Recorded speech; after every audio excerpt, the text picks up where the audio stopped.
Anglo American cataloguing rules অনুযায়ী corporate বডির যে বইগুলো আছে সেগুলোর ক্ষেত্রে কিভাবে ক্যাটালগ করা হয় তার প্রসেস। তাহলে অ্যাংলো আমেরিকান রুলস অনুযায়ী কর্পোরেট বডির ক্ষেত্রে কিছু নির্দিষ্ট নিয়ম করা আছে। সেই প্রসেসে আমরা তার অ্যাক্সেস পয়েন্ট সিলেক্ট করব এবং 8টা এরিয়া ডেসক্রিপশন পার্টে লিখব। এবার ইনফরমেশন একটা প্রশ্ন আকারে বইয়ের ইনফরমেশন তুলে দেওয়া আছে। এখানে টিপি মানে হচ্ছে টাইটেল পেজ। টাইটেল পেজে কি ইনফরমেশন দেওয়া আছে? গভর্নমেন্ট অফ ইন্ডিয়া স্ল্যাশ দিয়ে ministry of external affairs slash দিয়ে বাংলাদেশ ডকুমেন্ট স্ল্যাশ দিয়ে 1971। এটা হচ্ছে একটা বইয়ের টাইটেল পেজের ইনফরমেশন। তারপরে হচ্ছে ওয়াই মানে হচ্ছে আদার ইনফরমেশন, মানে পুরো বইটার আর কোথায় কী আছে সেটা একটা প্যারার মধ্যে তুলে দেওয়া আছে। Published by government of India, ministry of external affairs, from new Delhi. The book was published in 2 volumes. এটা হচ্ছে মানে এই যে বাংলাদেশ ডকুমেন্ট যে বইটা পেলাম সেই বইটা আবার 2টো ভলিউমের বই। সাইজ হচ্ছে 24 cm। আর এখানে এইটুকু ইনফরমেশন দেওয়া আছে, মানে এখান থেকে এই ইনফরমেশন থেকেই আমরা একটা ক্যাটালগ কার্ড তৈরি করব Anglo American cataloguing rules follow করে। সাবজেক্ট দেওয়া আছে বাংলাদেশ হিস্ট্রি। তাহলে আমরা এর মেন এন্ট্রি কার্ড করব, মানে প্রথম যে কার্ডটা করতে হয় সেটা হচ্ছে মেন এন্ট্রি কার্ড। তাহলে এখানে আমরা কর্পোরেট বডির ক্ষেত্রে একটা নির্দিষ্ট রুলস করা আছে যে আমরা কিভাবে অ্যাক্সেস পয়েন্টটা লিখব। তাহলে এই যে কর্পোরেট বডির বিভিন্ন যে সংস্থা আছে, অর্গানাইজেশন আছে, তারা আর কি বা গভর্নমেন্ট বডি আছে, তারা যে বইটা লিখেছে সেই বইয়ের লেখক তারাই। তাহলে সেই অনুযায়ী আমরা অ্যাক্সেস পয়েন্ট সিলেক্ট করব। এখানে বইয়ের নাম হচ্ছে বাংলাদেশ ডকুমেন্ট, কিন্তু বইটা লিখেছে হচ্ছে গভর্নমেন্ট অফ ইন্ডিয়া থেকে মিনিস্ট্রি অফ এক্সটার্নাল অ্যাফেয়ার্স। আর আমাদের কর্পোরেট বডির ক্ষেত্রে অ্যাক্সেস পয়েন্টে প্রথমে হচ্ছে কোন জায়গা থেকে বইটা পাবলিশড হয়েছে এবং কোন সংস্থা থেকে বইটা পাবলিশড হয়েছে সেটা আমাদের লিখতে হয়। তাহলে এখানে জায়গা হচ্ছে ইন্ডিয়া, গভর্নমেন্ট অফ ইন্ডিয়া মানে হচ্ছে ইন্ডিয়া বসবে।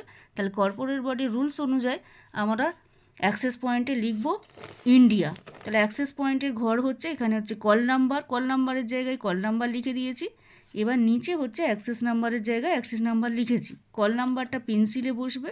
আর বাকি এবার এই যে ফার্স্ট ইন্টেনশনের যে লাইন আছে আর এটা হচ্ছে সেকেন্ড ইন্টেনশনের লাইন। আমি যখন কর্পোরেট বডির অ্যাক্সেস পয়েন্ট লিখব, এই যে ফার্স্ট ইন্টেনশনের লাইনের পর থেকে আমি এখানে পুরো অ্যাক্সেস পয়েন্ট লিখে যাব। তাহলে আমাদের অ্যাক্সেস পয়েন্ট হচ্ছে India dot ministry of external affairs. এবার এখানে আরও একটা ইনফরমেশন ছোট্ট দিয়ে রাখি। এখানে হচ্ছে যখন আমরা কর্পোরেট বডির অ্যাক্সেস পয়েন্ট লিখব তার প্রত্যেকটা পার্টের প্রথম অক্ষর হচ্ছে বড় হাতের। তার মানে ইন্ডিয়ার আই বড় হাতের, মিনিস্ট্রির এম বড় হাতের, অফটাও ওটা বড় হাতের রাখা যায়, না লিখলেও হবে। আর এক্সটার্নালের এই বড় হাতের, অ্যাফেয়ার্সের এ বড় হাতের। আমরা সেইভাবে আমরা অ্যাক্সেস পয়েন্ট লিখে দিলাম। এবার আমরা অ্যাক্সেস পয়েন্ট লিখেছি, যেহেতু আমাদের এখানে ইন্ডিয়া পেয়েছি ডট দিয়ে, মানে জায়গা হচ্ছে ইন্ডিয়া, তারপরে dot ministry of external affairs. এই যে মিনিস্ট্রি অফ এক্সটার্নাল অ্যাফেয়ার্স এটাকে হাইলাইট করতে হয়, মানে বোল্ড টাইপের লিখতে হয়। আমরা বোল্ড না লিখে আমরা এর নিচে আন্ডারলাইন করে দিতে পারি। এই যে India dot ministry of external affairs, ministry of external অ্যাফেয়ার্সের নিচে আন্ডারলাইন করলাম। এরা হচ্ছে লেখক, মানে গভর্নমেন্ট বডি। তারপরে হচ্ছে বইয়ের নাম লিখব। আমাদের যে 8টা এরিয়া আছে 8টা এরিয়া অনুযায়ী আমাদের হচ্ছে বইয়ের নাম প্রথমে বসবে। তাহলে বইয়ের নাম আমি লিখে দিচ্ছি।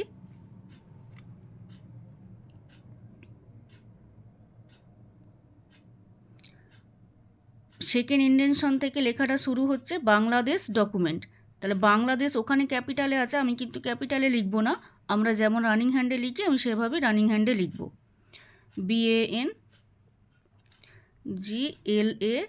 BANGLADSH, Bangladesh document.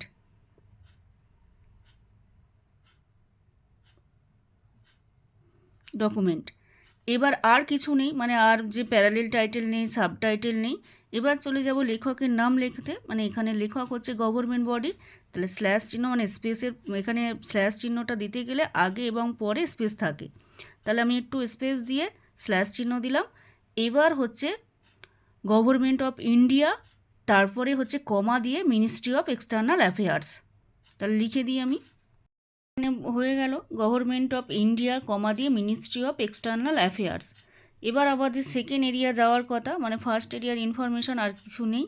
Second area এবার আমরা যাব, কিন্তু সেকেন্ড এরিয়া যেতে গেলে স্টপ স্পেস ড্যাশ স্পেস দিতে হয়, কিন্তু এখানে দেওয়ার পরে মানে স্টপ স্পেস ড্যাশ স্পেস দিলাম,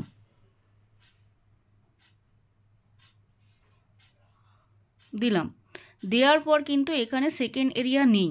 সেকেন্ড এরিয়া না থাকার জন্য আমাদের থার্ড এরিয়া যেতে হবে, কিন্তু এটা থার্ড এরিয়া ওইখানে বসবে না, মানে বুক ক্যাটালগিংয়ের ক্ষেত্রে থার্ড এরিয়া বসে না। চলে যাব একেবারে ফোর্থ এরিয়া। তাহলে ফোর্থ এরিয়া ওই একই সিম্বল তো আমাদের দেওয়া হয়েই গেছে। তারপরে এবার যাচ্ছি ফোর্থ এরিয়ার ইনফরমেশান। ফোর্থ এরিয়াতে কী আছে, জায়গা আছে নিউ দিল্লি, আর পাবলিশার্স কে আছে, পাবলিশার্স হচ্ছে মিনিস্ট্রি অফ এক্সটার্নাল অ্যাফেয়ার্স, মানে government of India, ministry of external affairs, মানে যারা বই লিখেছে তারাই আবার পাবলিশ করেছে, সেইভাবেই আমরা লিখব।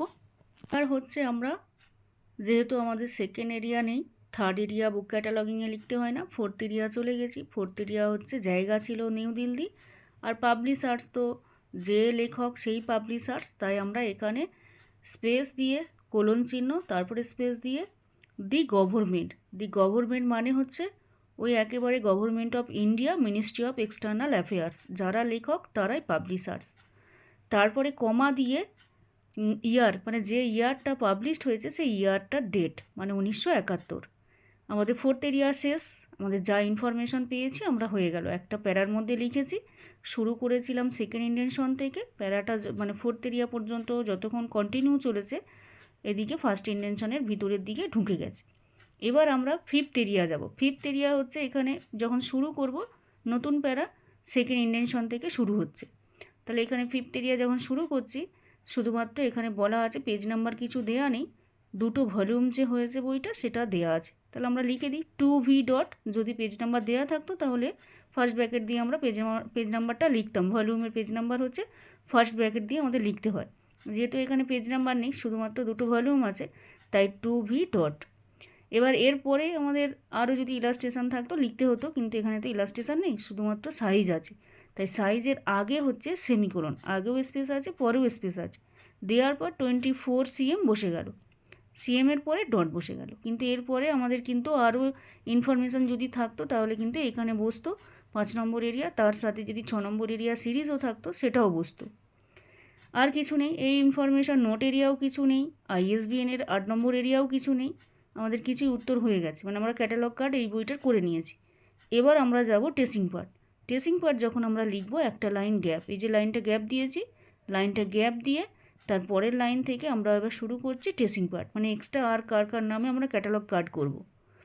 আমরা এখানে প্রথমে শুরুতেই লিখব সাবজেক্ট আমরা সংখ্যাগত ইন্দো অ্যারাবিক নিউমেরিয়াল দিয়ে লিখব, সংখ্যাগত 1 দিয়ে লিখে দিয়েছি, বাংলাদেশ হিস্ট্রি। তারপরে বাকি পার্টগুলো সব রোমান, তাহলে রোমান 1 দিয়ে এখানে তো আর কিছু নেই, আমরা তো করে নিয়েছি, মানে গভর্নমেন্ট বডিকে দিয়ে তো আমরা মিনিটি কার্ড করে নিয়েছি, তাই শুধুমাত্র টাইটেল দিয়ে হবে।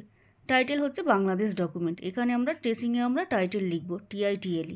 আমাদের উত্তর হয়ে গেল, আমাদের ক্যাটালগ কার্ড, মানে এই যে বইটা, মানে যে বইটার আমরা ডকুমেন্ট পেয়েছি সেই অনুযায়ী আমরা ASCR মানে অ্যাংলো আমেরিকান ক্যাটালগিং রুলস অনুযায়ী ক্যাটালগ কার্ড করে নিলাম, এটা আমাদের হয়ে গেল। নিখুঁতভাবে বুঝিয়ে যদি কেউ আমার কাছে মানে ক্লাস করতে চাও অবশ্যই আমার সাথে যোগাযোগ করবে, আমার কন্ট্যাক্ট নাম্বার ডেসক্রিপশানে দেওয়া আছে। আমি অনলাইন ক্লাস করাই, আমার কাছে অবশ্যই যারা আমার কাছে শেখে নির্দিষ্ট এবং নিখুঁতভাবে শেখে এবং সহজ পদ্ধতিতে শেখাবার চেষ্টা করি।